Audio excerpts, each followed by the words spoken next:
All right, so get ready because today we are diving into the world of seduction. Ooh, seduction. It's a fascinating topic, It is fascinating. and we're going to be taking a deep dive into Robert Greene's The Art of Seduction. Excellent.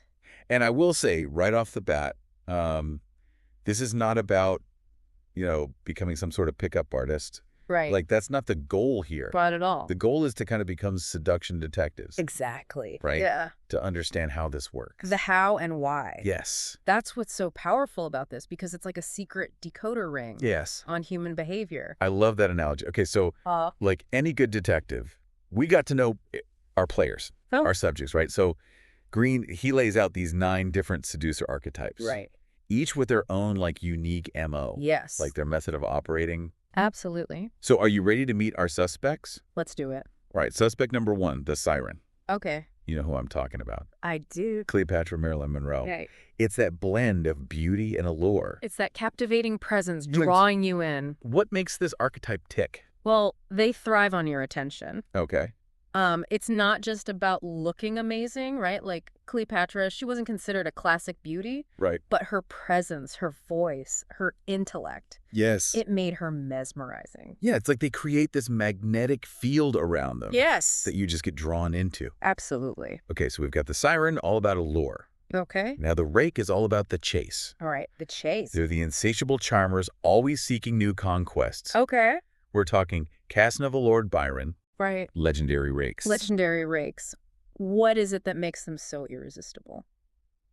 I think it's this really interesting combination of language Okay. and vulnerability. Okay.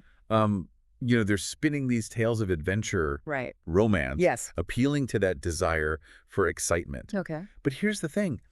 They often present themselves as very sensitive, almost childlike, Right. in their need for affection. So they disarm you with the vulnerability. Exactly. You want to comfort them. You want to kind of like mother them almost. It's true. And so you're caught up in this whirlwind Yeah. before you even realize what's happening. That is so sneaky. It is. Okay, so we've had those kind of like high stakes personalities. Right. What about someone who's looking for something a little more tender, Okay. a little less dangerous? Okay. That is where the ideal lover archetype comes in. The ideal lover. Think Rudolph Valentino. Oh, yes. That smoldering gaze. Yes. Or even like a Gabriel D'Annunzio, who was this poet Right. that could basically make anyone feel like they were the only person in the world. At least for a little while. At least for a little while. Yes. So what's going on with this archetype?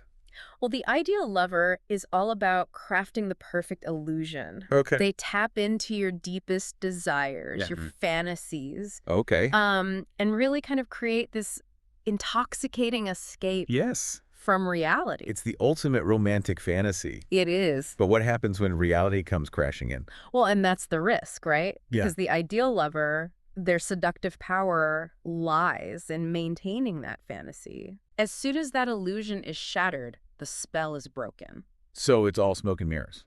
In a sense, yes. To a certain extent. Yeah. Okay, so we've got allure. We've got the chase. We've got this romantic ideal. Okay. Let's get a little ambiguous. Okay, a little ambiguity.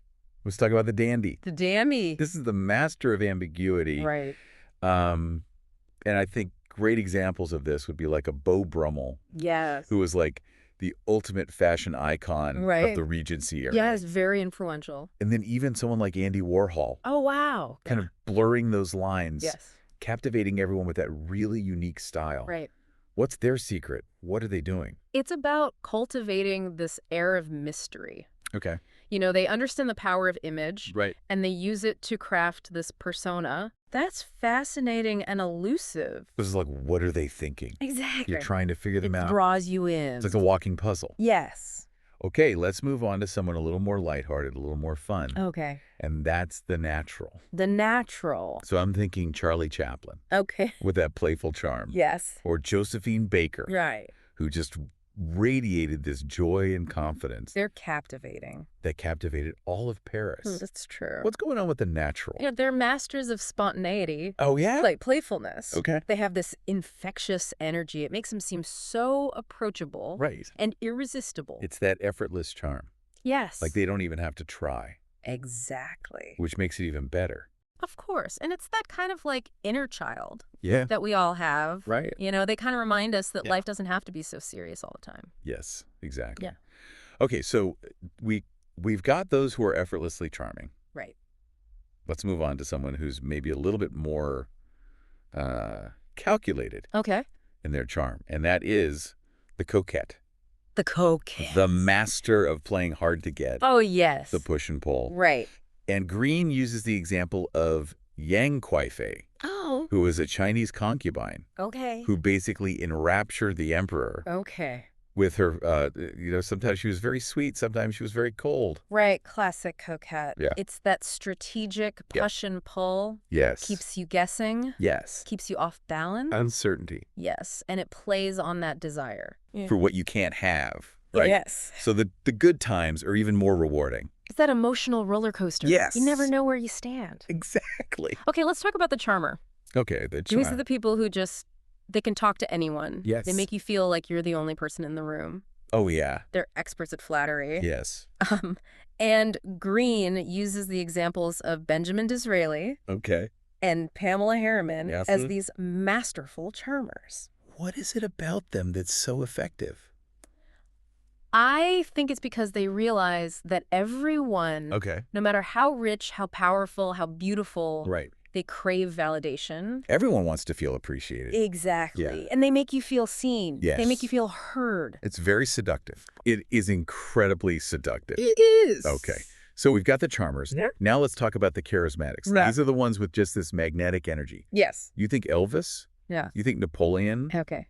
They command attention. Big personalities. Big personality. Yeah. What's their secret? It's interesting. You know, I think it's this primal desire Okay. that we all have for belonging, Okay. for meaning. Right. And the charismatics, they kind of tap into that. Okay. They have this aura of power, of yeah. purpose. It makes you want to follow them, to be a part of their movement. They're larger than life. In a sense, yes. And that brings us to the final archetype. Okay. The star. The star. So I think Marlene Dietrich is a great example of this. They're ethereal, they're mysterious, just utterly captivating. And often very stylish. Very stylish, very chic. Yes. What is going on with the star? Well, I think they really understand the power of the unknown. Oh. Right? They cultivate this aura of mystique. Right. That leaves you wanting more. Okay. Always wondering, yes, like, what's behind those eyes? It's like a puzzle you can never solve. Exactly. Okay, so we've met our seductive suspects. Okay. Right? We've got our lineup. We do. But now we need to, get into their playbook. Okay. The tools of the trade? Yes. Greene lays out 20 different seductive techniques. 20? That he says these archetypes use. To basically get what they want. Right. And some of them are pretty sneaky. I bet they are. So I think it'd be good for us to discuss these so that we can kind of, spot them. Right. And protect ourselves. Yes, exactly. Because not all seduction is malicious. Right. But it's helpful to recognize these tactics. Okay. So we understand what's going on. I love that. So let's start with a technique that Greene calls disarm through strategic weakness and vulnerability. Okay. Disarm through strategic weakness. Yes. And vulnerability. And vulnerability. Okay. And the example he uses is Casanova. Right. Who would often present himself as sensitive. Okay. Almost childlike. Interesting. Why is this effective? Well, because it triggers our empathy, right? When we see someone who's vulnerable, we want to comfort them. We want to protect them. Right. It breaks down our defenses. Okay. And it also makes us feel needed, which can be incredibly seductive. It's like disarming someone with kindness. It is. It's like the Trojan horse of seduction. Very sneaky. Okay. It is. Let's talk about confused desire in reality.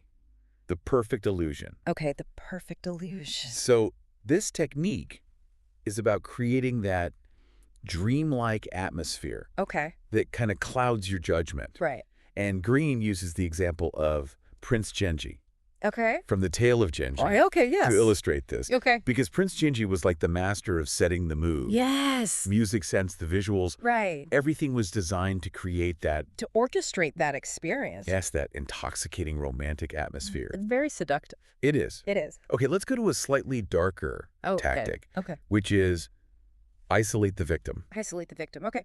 And this is about separating the target. Okay. From their support system. Right. They're friends. They're You have family. a support network. Yes. Okay. So that they become more reliant. More vulnerable. On the seducer. Okay. And Greene uses the example of Lovelace. Oh, Lovelace from Clarissa. Yes. Okay. Who basically systematically isolates Clarissa. Right? From her family, from her friends. And turns her family against her. Yes. Oh, wow. So she feels like he's the only one that she can turn to. It's a classic tactic. It is a classic tactic. Of abusers and cults. Yes. And I think this is where we really see like the dark side of seduction. Yeah. That it's not always, harmless flirting. Right. It can be used. It can be used to manipulate. Control. And control, yes. Okay, let's move on to affective regression. Affective regression. Okay. And this one is about tapping into childhood memories. Okay. And desires. Okay. To create this sense of comfort. Interesting. And security. Okay. And the example that Greene uses is Victor Hugo. Okay. And Julia Trouet. Victor Hugo, the writer. Yes. Okay. And so despite all of his success, right. Victor Hugo really needed to be nurtured. Okay. He needed to be taken care of. Okay. And Julia Trouet really understood this. Okay. And she positioned herself as this mother figure. Wow. Okay. In his life. Interesting. Which created a very, very powerful bond. So it's tapping into that need for comfort and security. That we all have from childhood. Yes. Fascinating. Okay, this next one I think will raise some eyebrows. Stir up the transgressive and taboo. Stir up the transgressive and taboo. And this is all about the allure of the forbidden. Right. Greene uses Lord Byron as the example here. Okay, Lord Byron. Because despite, or I guess I should say because of Lord Byron's scandalous reputation, right, it only seemed to make him more attractive. Of course, because it's that exciting, that thrill of the unknown, breaking the rules. Yes. It's exciting. It is exciting. Okay, last but not least, we have mix pleasure with pain. Mix pleasure with pain. Okay, which feels counterintuitive because you would think seduction's about pleasure. Right, exactly. Yeah. You want them to feel good. Exactly. Why would you bring pain into it? Exactly. And Greene actually says that a little bit of pain can actually heighten the pleasure. Right. So it's strategic. It is strategic, and he uses the example of Empress Dowager Cixi, who was known for using both cruelty and kindness. Oh, wow. To kind of maintain her power. Okay, so it's that emotional roller coaster. Yes. With the highs and the lows. Yes. Okay, wow. So we've explored a lot of different techniques, and I have to say, my mind is blown. It's a lot to think about. It is a lot to think about, but this isn't about just like recognizing manipulation tactics. Right. What are the bigger takeaways here? Right. What can we learn from all of this? Yeah, it really is amazing to think about all of this stuff, and I think you're right. Like, we've been talking about all these different archetypes, all these techniques, and it's like we're getting this peek behind the curtain of human interaction. Of just how people work. Yeah, yeah, exactly. But I don't think the goal here is to turn everyone into a master manipulator. Right. Right, so what can we... That's the takeaway. Yeah, what's the takeaway for the listener? What are they supposed to do with all this? Yeah. What's interesting is that Greene argues that everyone has seductive power. Really? Yeah, and not necessarily like in a manipulative way, but that we all have this power within us to attract, to connect. And I think it's about understanding what makes you uniquely appealing. Okay, so it's like finding your own personal magnetism. Yes, exactly. But how do you even begin to figure that out? Well, I think it starts with self-awareness. Really taking stock of your strengths. What do you bring to the table? That makes people gravitate towards you. Maybe you're a really amazing listener. You make people feel heard. Maybe you have this incredible sense of humor. You lighten the mood. You make people laugh. So it's really about figuring out what those qualities are. So not trying to be someone you're not, but really just like highlighting your best self. It's about embracing your individuality. And letting that genuine self shine through. So kind of along those lines, Greene talks about this idea of indirection. Yes. When it comes to seduction. Indirection. What does he mean by that? So you know how sometimes you're more drawn to someone when they're a little bit elusive? Like they're not showering you with attention? Yeah, they're a little mysterious. Exactly. It's like playing hard to get. But in a way that feels authentic. And Greene uses the story called The Dumb Gardener. To kind of illustrate this point. Because the gardener he never explicitly states his intentions. Okay. But it's through his actions and his demeanor that he makes himself desirable. It's like he's not saying it. Right. He's just being it. Exactly. And it's that subtlety right. that can be so alluring. And then another thing that Greene talks about is the importance of detail. Oh, yes. Details are everything. Right. And he brings back our friend Prince Genji from the Tale of Genji. Of course. As an example of this. Yeah. Because Prince Genji was all about creating these experiences yes. that really appeal to all the senses. Yes. It's not just about the words you say. Right. It's about the atmosphere you create. So like the music, the sense. The visuals, the feeling. All of it. Exactly. Okay. And then last but not least, Greene talks about the allure of the unknown. Oh. And he uses Marlene Dietrich as an example. Of course. Because she was so good at that.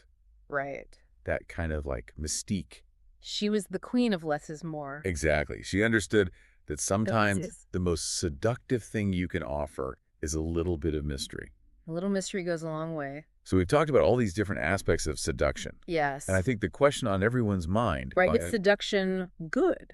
Is it good? Or is it evil? Is it right? Is it wrong? What's the verdict? Yes, because we've seen how it can be used for both good and bad.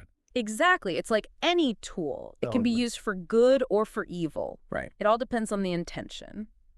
So really it comes down to awareness. Yes. Right? Like, are you aware of these techniques? Right. Are you aware of your own intentions? Exactly. And are you using them to manipulate and control? Right. Or are you using them to create genuine connections? Exactly. And on that note, I think it's time to wrap up. I think so too. This deep dive into the art of seduction. This was a good one. It was a good one. Until next time, stay seductive. And stay aware. And stay aware.